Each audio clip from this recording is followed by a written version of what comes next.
Fox on top of a big U.S. ratings agency opening up a can of whoop-ass on Congress. The ultimatum coming just moments ago: raise it or lose it. Hike the debt ceiling or we will lower your credit rating. They have threatened this before. Is this the summer they finally do it?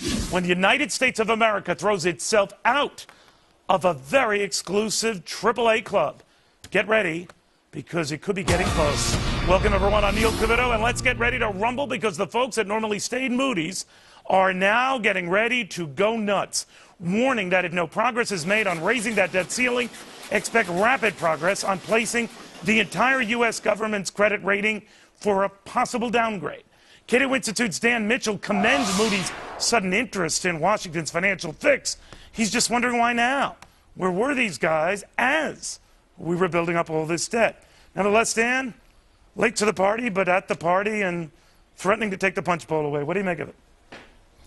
I'm not sure what to make of it. These guys were wrong on Enron and WorldCom years ago. They were wrong on Fannie and Freddie a couple of years ago. And, of course, they missed the boat on Greece and Portugal and things like that. So they're usually in the position of playing catch-up with the market. Now, everyone in the market already knows we have a giant problem with too much government. We have a giant problem with entitlements that are going to swamp our country over the next 20 or 30 years. So the fact that Moody's is saying, hey, there's something wrong with U.S. fiscal policy, well, I'm glad they're saying it, but I don't think it really makes a difference. We all know what the issues are. Just so you know, Dan, we led with this story, so if you could just play along, I'd appreciate it. Kidding, of course. But, Dan, Speaker Boehner, reacting to this, said that the Moody's statement reinforces the need for spending cuts greater than that debt limit height. But are we going to get those? In other words, is that going to happen to see this thing raised, or will they go ahead and raise it and maybe promise those cuts down the road?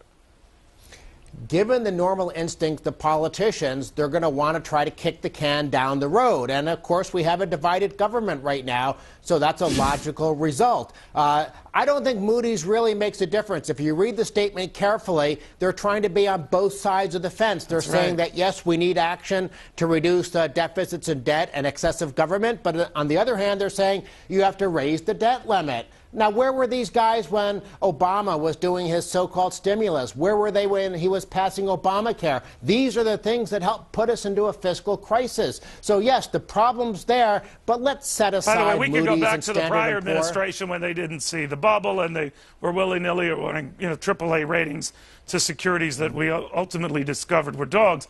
Having said that, I always wonder with U.S. credit rating agencies in particular that threaten to downgrade our debt, that there's hell to pay if they do. Will they ever do it? It's sort of like, you threaten, but if you make good on it and you're an American institution, do you really just bite the hand that feeds you?